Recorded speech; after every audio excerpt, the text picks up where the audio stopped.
Tout le monde s'acharne sur Didi B. Tout le monde veut faire tomber Didi B.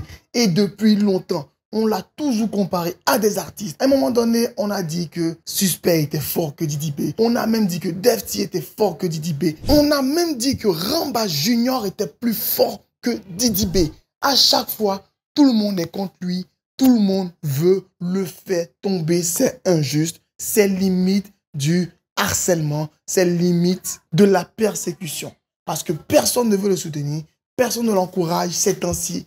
Et tous les médias refusent de diffuser ses actualités. Bon, ça c'est ce qu'on voit depuis un gros moment sur les réseaux sociaux et sur certaines pages que tout le monde s'acharne contre Didi B. Tout ce que je viens de dire sont les publications ou les vidéos qu'on retrouve tournées en boucle depuis un certain moment. Et concernant le fait tous unis contre Didi B, c'est lui-même qui a porté le t-shirt lors d'un concert qu'il a arboré.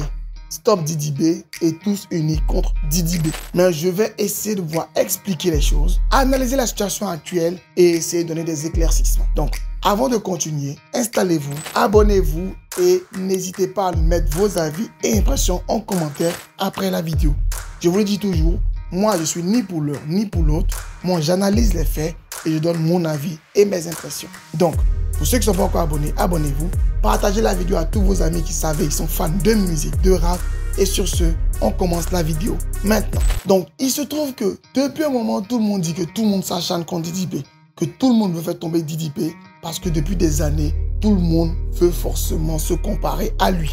Déjà, pour répondre à cette première chose, il faut savoir que lorsque tu viens dans un domaine, c'est forcément la personne la plus forte que tu cherches à affronter directement. Prenons le cas de la boxe. Lorsque Francis Ngannou devait commencer, il allait directement titiller le champion en titre, celui qui était dit comme le champion incontesté dans la catégorie. Donc à chaque fois que quelqu'un vient dans un domaine, pouvoir s'imposer et vraiment pouvoir montrer que lui n'est pas venu s'amuser, il va directement essayer d'affronter le champion ou celui qui est le leader dans ce domaine. Et pourquoi on a l'impression que tout le monde s'acharne contre Didi B? C'est tout simplement parce que Didi B a fait preuve d'une longévité extraordinaire dans la musique et dans le rap ivoirien. Il faut savoir que le gars, déjà avec le groupe Kif No Beat, était bien présent dans l'univers de la musique au moment où le coupé décalé battait son plein.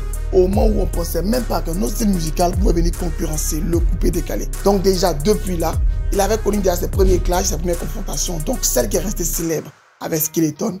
Mais après cela, il a su à chaque fois rebondir et revenir toujours plus fort. Donc, si on a l'impression que chaque année, il y a un artiste qu'on compare à Didi B, c'est tout simplement pour dire que l'artiste en question qui est Didi B réussit à chaque fois à challenger encore plus les adversaires et à garder sa couronne. Parce que s'il n'était pas aussi performant, aussi bon, forcément, après un certain moment, il allait être éteint par une personne qui vient d'arriver. Concernant l'actualité du fait que tout le monde est uni contre Didi B, tout le monde est contre Didi B, déjà on est justifié par le fait que le gars il est là depuis longtemps. Donc bien évidemment que ses concurrents vont se multiplier, c'est évident. Et ensuite, c'est lui-même qui a arboré le t-shirt tous unis contre Didi B. Certaines personnes ont commencé à dire qu'il aime trop se victimiser, comme JN qui a fait un post officiel sur X, qui est désormais la plateforme où tout le monde aime passer un message. Mais certains fans de Imra l'ont aussi dit. Ils sont peut-être moins connus, mais tout le monde le dit qu'il aime se victimiser, pourquoi il veut se victimiser et tout ça. Qu'il veuille se victimiser ou pas, ça reste quand même un moyen de communication, un moyen de pouvoir continuer de parler de lui. Parce que il faut garder en tête que c'est des gens qui sont là dans l'underground et bien évidemment qu'ils ont besoin qu'on parle de pouvoir continuer à vendre et être connus. Et actuellement, il y a Imra qui cristallise toute l'attention et avec un simple t-shirt, il refait parler de lui. Bon, vous me connaissez personnellement, j'aime bien critiquer la communication de tout le monde, mais cette com-là, je ne vais pas la juger, je ne vais pas la critiquer, parce que je me dis qu'ils ont un plan, on verra jusqu'à où ce plan va mener. Parce que je suis également en communication. Pour l'instant, on va dire l'équipe de Didi B en communication de crise, et la crise n'est pas gérée au meilleur niveau en ce moment. Mais bref, il a déjà fait plusieurs combats avant cela, manière de parler. On espère qu'il va pouvoir s'en sortir encore une fois. Et concernant les médias qui ne relaient pas ces actualités, c'est une personne qui a fait une publication pour dire non, ne publie plus ces trucs et tout ça. Mais je tiens à rappeler que le comité en charge de cela, de tout ce qui a comme page d'actualité, rap et tout, a fait une publication officielle pour dire que eux, ils n'ont jamais dit ce mot d'ordre-là, n'ont jamais eu cette information-là. Et il faut savoir que bien avant tout ça, très souvent les pages d'actualité, rap, musical et tout, était souvent pointé du doigt du fait qu'il ne publie pas les actualités et tout. Mais il faut savoir que ces pages en question sont gérées très souvent par des jeunes qui se débrouillent. Et les grosses têtes du rap, de la musique et tout, très souvent les gèrent très mal. C'est-à-dire c'est limite lorsque les cotes descendent ou ils sont en difficulté, qui se rappellent que ces pages-là sont importantes. Lorsqu'ils sont dans les moments de gloire, de succès énorme, ils minimisent au maximum ces différentes pages d'actualité. Avoir des accès à l'accréditation, c'est un combat de longue haleine. Pour pouvoir même recevoir quelque chose pour faire les posts, c'est encore plus compliqué. Bref, ils sont mal gérés et c'est très souvent lorsque l'artiste manque de visibilité, commence à de plus en plus manquer de visibilité, manquer de notoriété, qu'il commence à attaquer à ces pages-là pour justifier le fait que sa communication est en baisse. Rappelons que ces pages-là sont indépendantes. Donc, elles sont obligées de voir des informations qui sont fructueuses et rentables pour pouvoir vivre. Donc, concernant cette information du fait que DidiB est boycotté, il est attaqué de partout et tout ça, la réponse est très simple et très claire.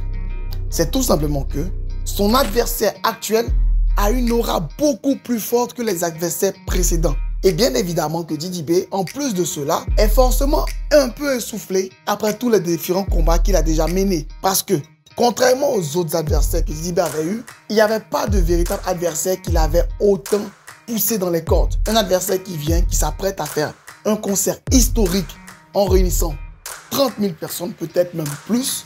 On n'a pas vu de concert à 30 000 personnes depuis très longtemps en Côte d'Ivoire, qui remporte un disque d'or moins d'un an. Un adversaire qui rentre dans le classement des top 100. Bref, un adversaire qui est en train de limite tout rafler sur sa route. Les autres adversaires étaient naissants, mais Imra est en train de cristalliser encore plus l'attention de tout le monde. Donc non, il n'y a pas une campagne de dénigrement contre DidiB. C'est tout simplement que il a tellement eu d'adversaires sur sa route que maintenant qu'il y a un adversaire à la hauteur, on a l'impression que tout le monde s'acharne contre lui. Mais moi, personnellement, je continuerai de parler de tout le monde. Et je le répète, aucune page d'actualité ne le boycotte, personne ne le fait. Et on restera tous abonnés, tous connectés, parce qu'il aura son concert live le 30 décembre. Et là, normalement, il doit annoncer officiellement ses différentes dates de stade et aussi nous parler de son album qu'il a prévu sortir en début d'année 2025. Sur ce, n'hésitez pas à vous donner vos avis et impressions en commentaire concernant cette information. On se dit pour une prochaine vidéo. C'était votre gars sur Mr. Jeff pour une nouvelle vidéo. Sur ce, bonne fête à vous. La voix est cassée parce que tout le monde est dans le mode paya. Bye, Jeff.